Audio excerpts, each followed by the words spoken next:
Welcome to another edition of Inside the Hashes Player Interviews. I'm Sam Kirk, and today we're interviewing Edge Rusher from Coastal Carolina, Jeffrey Gunter. Jeff, welcome today. How are you doing?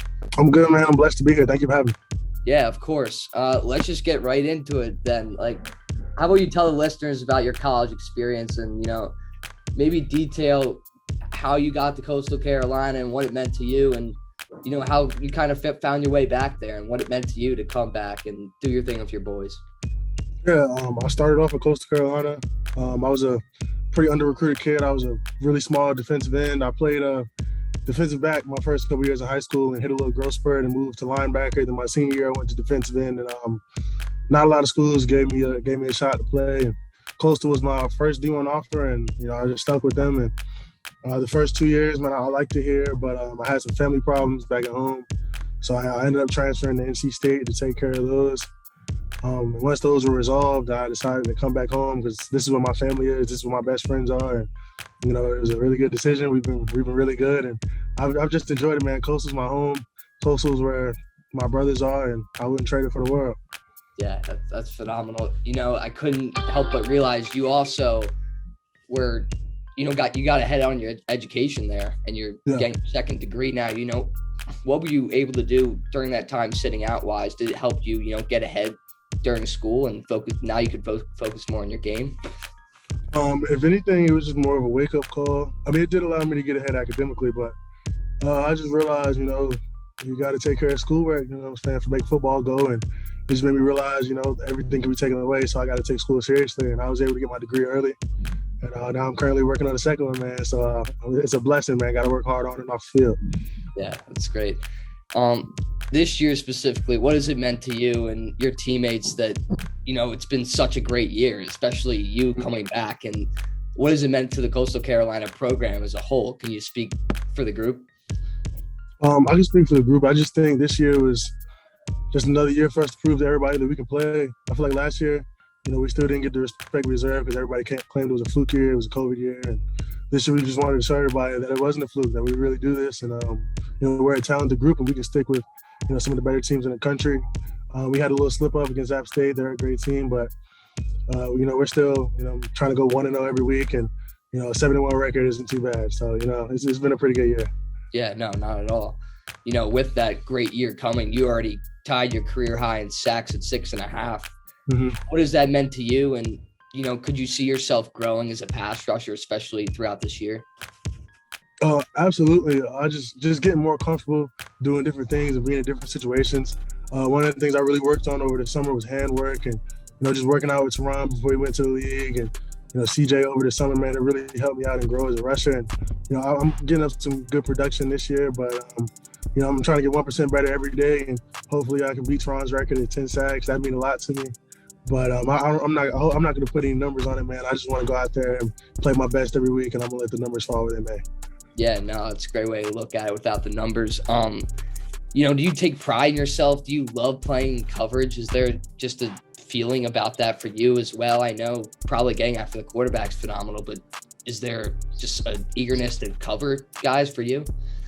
My coach will tell you, whenever they put me man-to-man on somebody, I give them the big straps. You know what I'm saying? Yeah. I started off as a DB in high school. So, anytime I get a job back in coverage, it's always a good feeling. But I do love rushing the quarterback as well, man. I just do whatever it takes to help my team. And as many places as I can do that, what I'm saying? I definitely do that. And I'm just trying to help out any way I can. Watching your film, your presence is felt. You're talking, you're getting in the face of the guy that's in front of you. Do you want to say something about that and kind of your mindset when you're talking to the opposition? You seem to do it in an effective way, and some people cannot control that.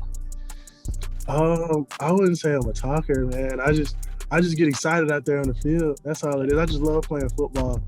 And I feel like football is a really physical and a mental sport, man. So if I can get an edge on my opponent by saying a little something here and there, I'll do it. But that's not really a huge part of my game. I just go out there and play as hard as I can. And if I get in somebody's head, I do it. But I'm just out there having a good time.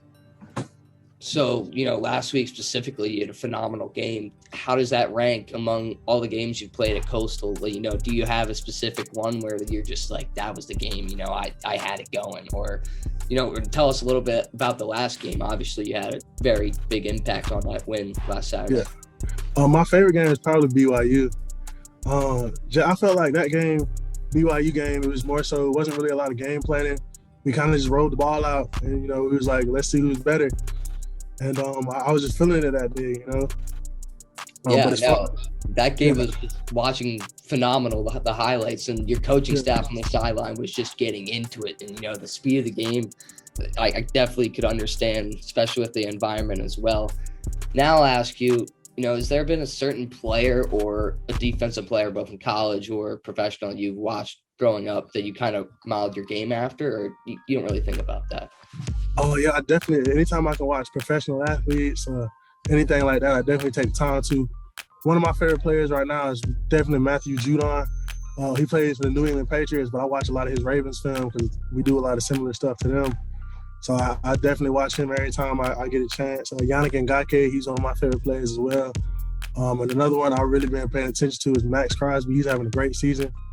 But as far as college, man, like I said, I've been blessed to have some really good mentors and big brothers. CJ Brewer and Teron Jackson really took me in when I was a freshman, and they were able to teach me a lot of things. Like I said before, I only played D-line for 1 year when I was in high school. So when I got here, CJ and Teron really taught me how to play D-line and a lot of stuff like that. So I shout out to those guys, man.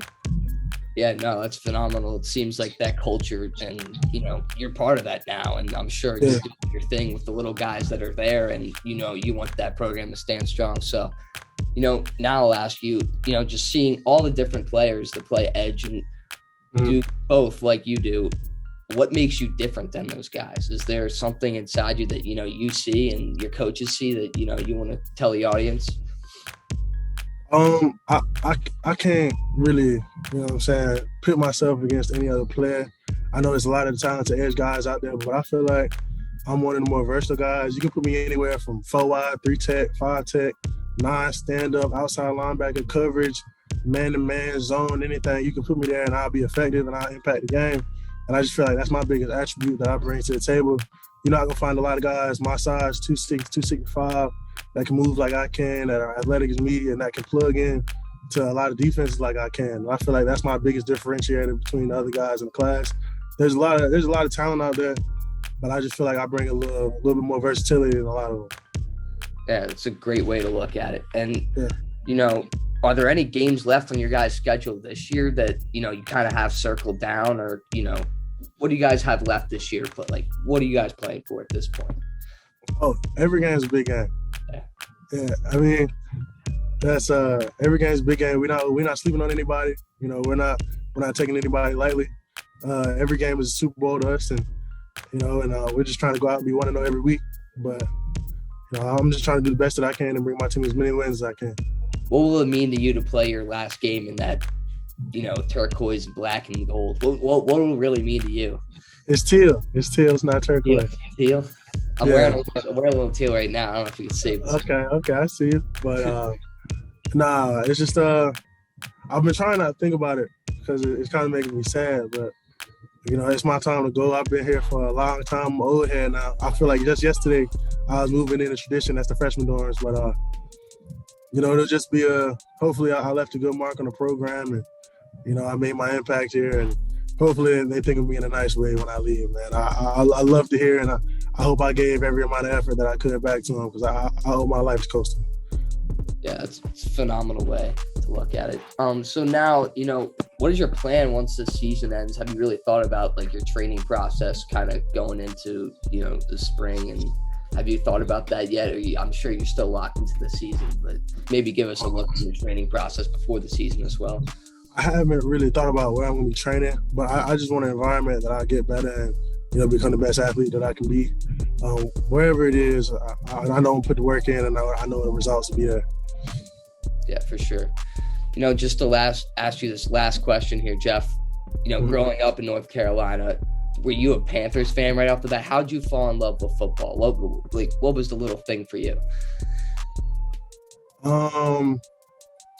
So when I was a kid, I used to watch. I wasn't a cartoon guy. I was more of an NFL Network guy.